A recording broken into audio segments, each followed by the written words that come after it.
Thanks for fixing everything over 3 months without sleep. I'll wire you 5 cents for the repairs," Tom said with a grin. I tilted my head, utterly confused. "What? I haven't fixed anything? There's no way you did nothing for 3 months. I'll report to the boss that it's all fixed." With that, Tom walked away. Everything Tom said was wrong, but I didn't feel like correcting him. I let out a small sigh and headed to the president's office. The next day, I was at work, but Tom kept calling me non-stop since the morning. I had no reason to talk to him, so I told my staff to say I wasn't available, but the calls every 10 minutes were wearing them out. The calls finally stopped around 3 p.m. The all-day ringing suddenly ceased. I have a bad feeling about this. I was relieved the calls stopped, but Richard muttered this under his breath. I didn't pay much attention to Richard's words, but his bad feeling would soon prove correct. My name is Joseph Miller, a 46-year-old engineer. Our company's main products are oil drilling rigs. As the name suggests, these machines are used to drill for underground oil resources and are built with massive budgets. There are both land-based and offshore types, and our company makes both. While land-based rigs are relatively easy to set up and operate, offshore rigs are on a completely different level and are much more challenging to handle. It's well known in the industry that a famous international company spent $400 million to build a deep-sea oil drilling rig. Our company only makes one type of offshore oil drilling rig, but the development cost is so high that if it doesn't succeed, our company will go bankrupt. The person who insisted on taking such a risk to build this rig is our president, Charles Moore. President Moore is a renowned engineer in this industry. He has won numerous prestigious awards and is famous worldwide. Many engineers want to work under President Moore, and I'm one of them. I joined this company as a mid-career hire at the age of 35. Actually, when I first tried to join this company as a new graduate, I failed the entrance exam. So I joined my second-choice company, but my desire to work for President Moore's company only grew stronger while working there. At the age of 35, I had the chance to meet President Moore at a conference and express my passion. When he said, "Then why don't you come work for our company?" I was utterly shocked. I was so excited I forgot to breathe and nearly passed out from lack of oxygen. It might sound exaggerated, but to me, it was like my first love coming back to me after years, an event I thought had a 0% chance of happening. After that, I started working at President Moore's company and have been working tirelessly ever since. The offshore oil drilling rig completed a few years ago is now our company's flagship product. It's like a business card for our company. When you think of us, you think of this rig. Such large equipment doesn't just end with installation. Regular inspections a few times a year and repairs when it breaks down are essential. My job is this maintenance and inspection. Since we have clients overseas using our products, I also travel abroad frequently. Despite that, it's a rewarding job that I take great pride in. "Joseph, there's a call from Tom," said my junior, Richard Thomas. Richard is famous for passionately expressing his enthusiasm for this company during his final interview, earning an instant job offer from President Moore. President Moore laughed and said, "We've got another passionate one like you, Joseph." When Richard joined, he indeed lived up to that, passionately talking about how working here had always been his dream. Since I joined this company with the same passion, I find Richard more endearing than the other juniors. As I took over the call from Richard, I heard a weary voice on the other end. "Hey, the rig is acting up again. Can you come over right now?" The caller was Tom Anderson, an employee at a construction company. Tom's company also uses our drilling rigs. "I see. Can you tell me what's wrong with it?" "What? You should come and see for yourself. How would I know? I'm not an expert." Even without seeing his face, I could tell Tom was sighing in exasperation. Depending on whether it's a malfunction or an operator error, our preparation varies. "Did you try restarting it? Turn it off and then back on?" Stop babbling and get here within 30 minutes. Got it?" With that, Tom shouted and slammed the phone down. I sighed and put the receiver down. "Is it acting up again?" Richard, who had been watching me, asked with a frown. "It seems so. Tom called a few times last month too, saying the rig was acting up," Richard said, annoyed. I nodded. Richard was right. I had visited Tom's company 3 times last month. Every time, it was about something not working or being broken. If it breaks down this often, there could be a defect in our equipment. But no other company calls us like this. We conduct regular inspections, sometimes finding wear and tear that users might miss, but only Tom calls about malfunctioning operations. And every time it's genuinely broken, which is a real hassle. It took a week to fix it last time, right? I nodded wearily at Richard's words. Our equipment is precision machinery, but it's unusual for it to break down this frequently. We thoroughly checked to see if the rig itself needed replacing, but found no issues at all. So, it simply means Tom's company is using it roughly. Do they even understand how expensive that rig is? I don't think they don't understand, but they're definitely not using it correctly. I accidentally saw Tom using it the other day, and his procedure was all over the place. It was nerve-wracking. Richard made a disgusted face at my words. Imagine a 1-year-old handling a laptop. That's how Tom was using it. Seeing him recklessly hit sensitive parts made my heart stop. "I'll head over there for now," he said, to be there within 30 minutes. "No way. It takes at least an hour to get there no matter how fast you go." Richard sighed in disbelief. Tom is 49, older than me, but apparently he joined last year as a mid-career hire. He seems to be the president's cousin and got in through connections, so no one can complain. Regardless, if the rig's acting up, I have to go fix it. I quickly prepared and headed to Tom's company. When I arrived, the place was more chaotic than I had expected. The head of the drilling rig department, James Williams, ran to me almost in tears as soon as he saw me. "Joseph, I'm sorry to trouble you again. We were supposed to start drilling today, but this morning Tom said it wasn't working again. This company is one of the few in America that does oil drilling. When you think of oil drilling, it usually conjures images of overseas operations. However, it's not entirely impossible in Japan. James's company manages one of the few oil fields here. We've never had an example of the rig breaking down this often, and it's becoming a problem. One option is to replace it, but that would involve purchasing a new one, which would be very costly." Hearing my words, James's face turned pale. He probably remembered how much this rig cost. "We don't have the budget to install a new rig. It's $99 million after all," James said, his voice trembling, and I nodded with a wry smile. "Buying a new one is an unrealistic solution. I'll take a look right away. If it can be repaired, that would be best." Offshore oil drilling rigs are, of course, located out at sea. The operations are controlled remotely from land, so I checked the control system. But upon inspection, I quickly realized this malfunction wasn't something that could be fixed overnight. All the readings were off, and the rig itself wasn't functioning at all. This was the first time I'd seen such a situation, and I was left speechless. "Hey, did you make it here within 30 minutes? It was Tom who spoke to me. "Hurry up and fix it. If the construction doesn't start, I'll get yelled at," he said with a laugh, but there was nothing funny to me. It's not about fixing it quickly, it's about whether it can be fixed at all.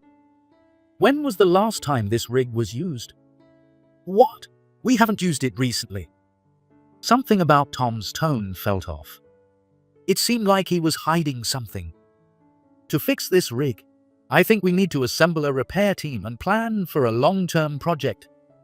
It's completely non-functional, and I've never seen it in this state." Honestly, I was just as confused. There's no guarantee that this non-responsive rig can be fixed, and there's no precedent for such an issue. I'll probably have to take this case back and consult with President Moore. What do you mean by long-term? Fix it now. If this isn't running, today's construction can't start. Tom shouted and grabbed me by the collar. I can't understand how he can act like this. Tom is probably the one who caused the rig's malfunction by using it incorrectly. If today's construction is delayed because of that, shouldn't he be asking more apologetically?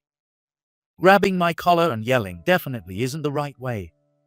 I'll take this back to the company and consult with the president, but I don't think it can be fixed in a few days. We might have to consider a replacement. What? Fix it today? Do you realize how much money we'll lose if our construction is delayed? It's your rig's fault for being so weak. You should pay for the damages. Tom's demands were ridiculous. The delay and resulting losses are clearly Tom's responsibility. Blaming us is just absurd. I'll head back to the company immediately and assemble an investigation team. I need to consult with the president. What would that old geezer know? I heard he's famous. But isn't he retiring soon? He's probably deaf and senile. Asking that fossil is pointless. You fix it now. Tom's words were something I couldn't ignore. To our company, President Moore is invaluable. Every employee respects him, and none of us can surpass him yet. However, Tom's tone was clearly mocking President Moore. That was something I couldn't tolerate. Take it back. Excuse me. Noticing my lowered voice, Tom narrowed his eyes. Take back what you said about President Moore. He's not someone an incompetent employee who got in through connections can insult. He's a genius who climbed to his position through talent and effort. Talented engineers from around the world come to work with him. As I quickly spoke, Tom looked dumbfounded for a moment. Then his face turned bright red. He grabbed my collar tighter and shook me violently. What the hell? Don't talk down to me. Who are you calling incompetent? What's wrong with getting in through connections? Of course, it's better to be rich than poor. Tom was uncontrollably furious, but I didn't regret what I said at all. No one in our company would stay silent if President Moore was insulted. If you apologize now, I'll promise to fix the rig. It will definitely take months, but it's better than not being fixed at all, right? Why are you talking down to me? We're the main contractor, and you're the subcontractor. Just do what you're told. Fix it now. Work overnight if you have to. Seeing that Tom had no intention of apologizing, I sighed softly. There was no point in talking to Tom any further. I understand what you're saying. Excuse me. As long as you get it, now go get some workers and fix it as fast as possible. I ignored Tom's loud ranting. I'm usually not one to strongly dislike someone, but I realized I truly detest Tom. In any case, I needed to consult with President Moore first. With that thought, I headed back to the company. It was 3 months after my argument with Tom that I visited his company again. As soon as Tom saw me, he came over with a smile. Thanks for fixing it after 3 months of sleepless nights. I'll wire you 5 cents for the repairs. Tom said with a grin, leaving me utterly confused. What? I haven't fixed anything. What? Tom tilted his head, just as confused. What are you talking about? You've been fixing it overnight, right? You came to report that it's finally fixed, didn't you? No, I really haven't done anything. Did Tom forget our conversation from 3 months ago? I said I would promise the repairs if he apologized. He didn't apologize back then. So, there's no way I would have done any repairs. There's no way you did nothing for 3 months. I'll report to the boss that it's fixed, but it took way too long. I almost got sent to the disciplinary committee. I couldn't understand what Tom was saying with his laugh. I said I didn't fix it, which means I really didn't do anything. Make sure you check that the repair fee is wired. Still grinning, Tom walked away. Everything Tom said was wrong, but I didn't feel like correcting him. I let out a small sigh and headed to the president's office. The day after visiting Tom's company, I was at work, and Tom kept calling non-stop since morning. I had no reason to talk to him, so I told my staff to say I wasn't available, but the calls every 10 minutes were wearing them out. Tom is persistent, isn't he? Richard was one of the employees getting fed up with the constant calls. Richard has been taking the calls since morning, so he's been yelled at by Tom dozens of times. Should I take over? No, it's fine. You're busy, Joseph, and you have a lot to do.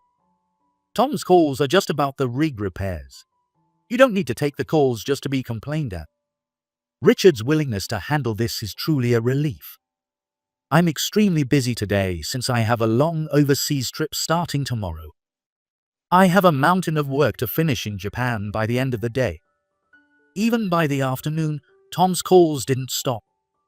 This means he hasn't left the phone all morning and hasn't done any work. I sighed, thinking what a waste of salary he is. The calls finally stopped around 3 p.m. The constant ringing that had lasted all day suddenly ceased.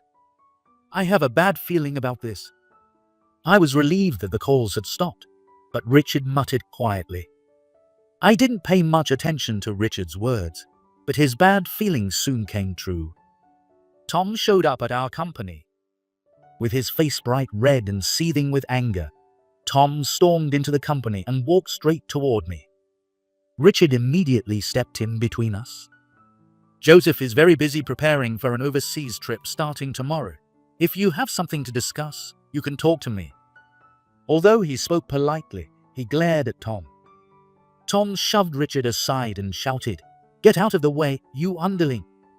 Seeing Richard stumble and fall, something snapped inside me. He insulted President Moore and now hurt my valued subordinate. I felt anger rising from deep within. Enough! How much longer will you act like this? Stop involving yourself with our company. I yelled, and everyone in the office looked at me in shock. Since joining this company, I had never shouted like this. I'm usually not the type to get angry, but this time I was furious. You've been calling all morning, causing a nuisance. My subordinates have been taking the calls to protect me. But what do you want? I'll listen to everything you have to say right here, right now. I'm the one who should be angry. You made me wait 3 months for repairs, and now you say you didn't do anything. Are you kidding me? Tom wasn't intimidated by my shouting and yelled back even louder. The other employees watched, holding their breath, creating a tense atmosphere. I told you that day, if you apologized, I would promise the repair. Tom never apologized for mocking President Moore. At that moment, our business relationship ended. You're still going on about that. What about your old man Moore? You're useless. Anyone here, come fix our drilling rig. Tom sighed in frustration and spoke to the surrounding employees. But no one responded to him. What's wrong? Someone has to be available. Fine. I'll pay the proper amount for the repairs. Will that make you happy? Tom stamped his foot in irritation, but the employees exchanged troubled looks. Richard was the one who finally spoke up. Even if someone is available, that drilling rig can't be fixed without Joseph. What? Tom frowned at Richard's words, clearly not expecting that response. What are you talking about? It can't be that he's the only one who can fix it. This department specializes in maintenance, so everyone should be able to repair it. Tom wasn't wrong. This department does handle maintenance, and everyone here is an engineer. We can repair the land-based oil drilling rigs, but the offshore rig is incredibly complex and difficult to fix. Failures are rare, which is why we conduct frequent inspections to prevent issues. What? Seeing Richard's serious face, Tom finally started to show signs of panic. If you really want the rig fixed, you'll have to ask Joseph. We can help with the repairs under his direction, but we can't do it alone. The other employees nodded in agreement. What Richard was saying was true. This offshore drilling rig had never been so critically damaged before. Even I had to figure out how to repair it through trial and error. There's no way the others could fix it. Are you kidding me? Just fix it now, without that rig. Our work can't start. We're already 3 months behind schedule. This is serious. As long as Joseph doesn't want to fix it, it's impossible. Seeing Tom on the verge of tears, Richard could hardly contain his laughter. After dealing with Tom's calls all day, Richard had reached his limit. Why are you saying you don't want to fix it? Maintenance is your job. Do something about it. Tom yelled at me as he approached, causing me to sigh. I've explained multiple times why the repairs won't happen. So, what caused the malfunction this time? What? Tom's eyes widened at my question. He looked around nervously, clearly acting suspicious. I don't know. Figuring that out is your job. 3 months ago, when you said it broke, I came to your company the week before. You reported that it was broken then too. It was an easy fix, but I did a thorough inspection to make sure it wouldn't happen again. Used normally, it shouldn't have broken, but then, a week later, it was broken again. That shouldn't have happened. I had confirmed there was no opportunity to use the rig during that week. It was bizarre for an unused rig to break down. That's why we installed surveillance cameras during the last repair, both on the control machine and the actual rig. Guess what we saw? As I spoke, sweat poured down Tom's face. He was practically confessing without saying a word. I don't know. Tom's voice trembled, and I couldn't help but laugh. Don't know, really. The cameras clearly showed your face. You were drilling for oil without permission, and your method was a mess. No wonder it broke. Tom tried to argue but then fell silent, realizing it was pointless.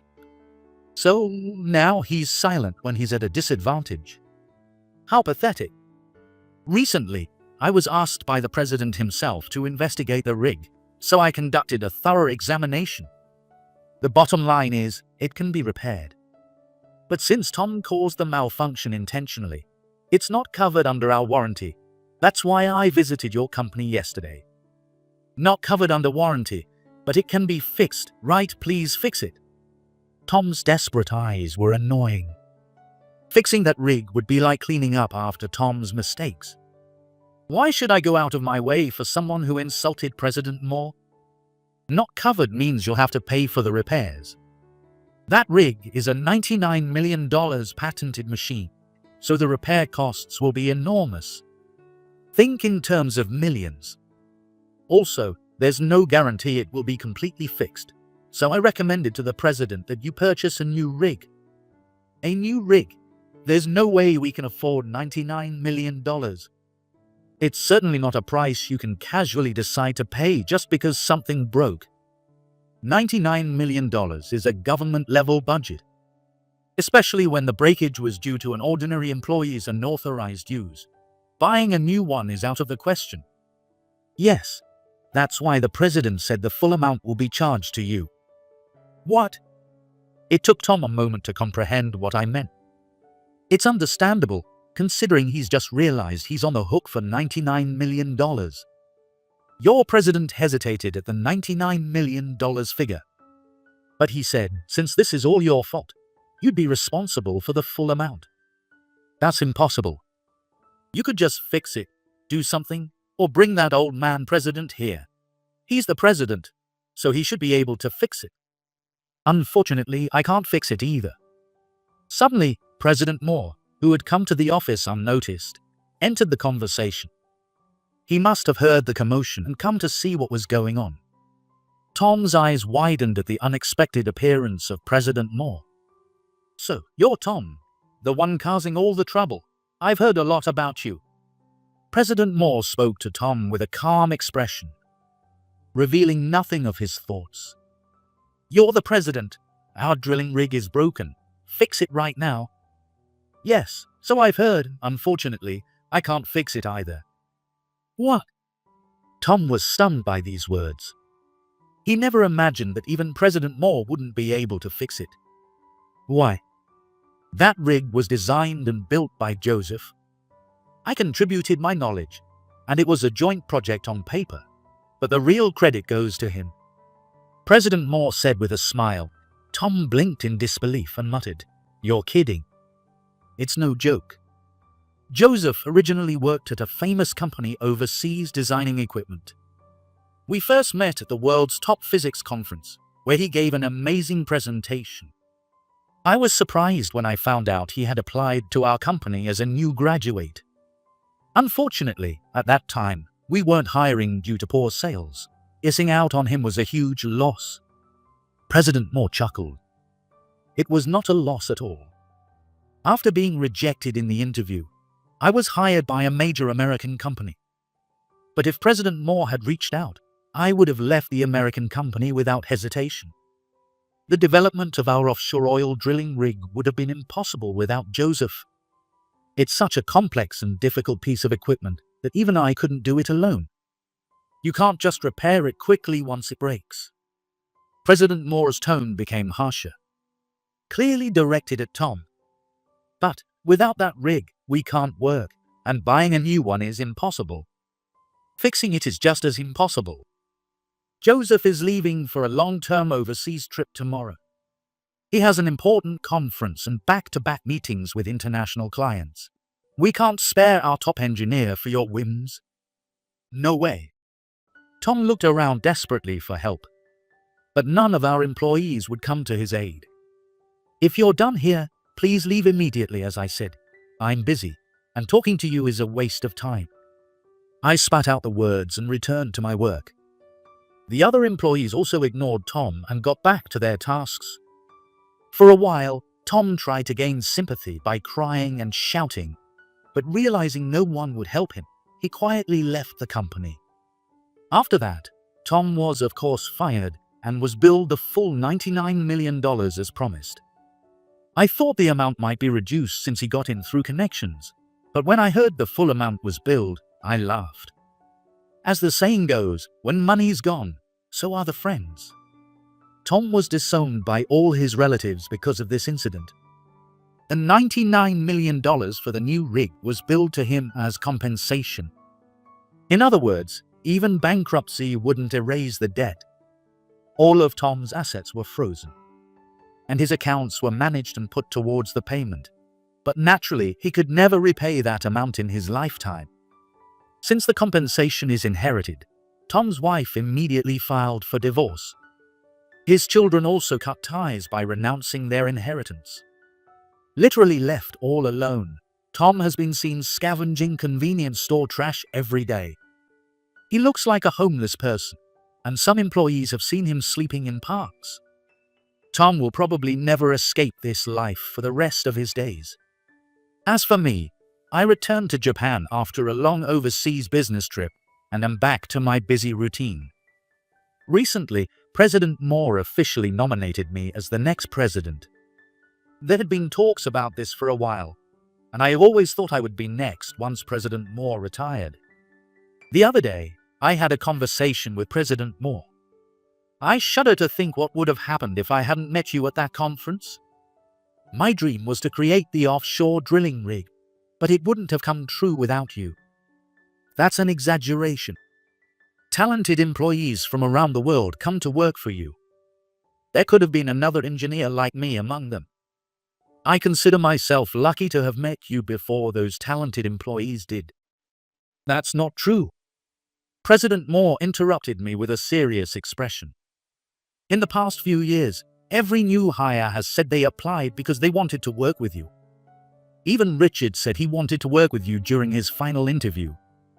Really, I thought they were talking about you. President Moore laughed and shook his head at my response. The face of this company is no longer me. It's you. Engineers from all over the world join us because they admire you. You are the best engineer I have ever met. You are my pride. President Moore looked me straight in the eyes as he said this. I felt the weight of his words deeply. I want to continue being someone President Moore considers his pride. To do that, I aim to remain the top engineer, unmatched by anyone. In that moment, I found my lifelong goal.